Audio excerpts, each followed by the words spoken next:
சென்னை உயர்நீதிமன்ற நீதிபதி நியமனங்களுக்கான பரிந்துரைகளில் சமூக நீதி புறக்கணிக்கப்பட்டு உள்ளதாக வீரமணி, திருமாவளவன் உள்ளிட்ட தலைவர்கள் கடும் கண்டனம் தெரிவித்துள்ளனர்.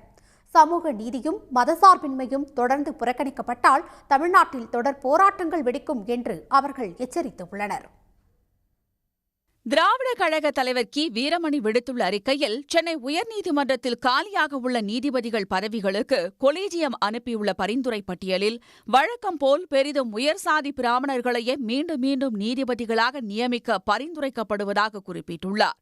RSS அமைப்பில் பயிற்சி பெற்றோர், RSSல் செயல்படுவோர், இந்துத்துவ சிந்தனை கொண்டோர், ஒன்றிய அரசின் வழக்கறிஞர்கள் ஆகியோரை சென்னை உயர்நீதிமன்ற நீதிபதிகளாக நிரப்புவது உள்நோக்கம் கொண்டது என்றும் அவர் குற்றம் சாட்டியுள்ளார்.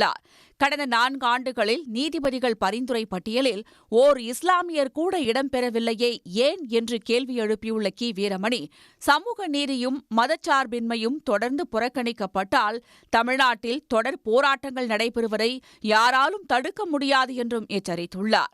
இதனிடையே சென்னை உயர்நீதிமன்ற நீதிபதிகள் நியமனத்தில் சமூக நீதியை நிலைநாட்ட வேண்டும் என்று விடுதலை சிறுத்தைகள் கட்சித் தலைவர் திருமாவளவன் வலியுறுத்தியுள்ளார்.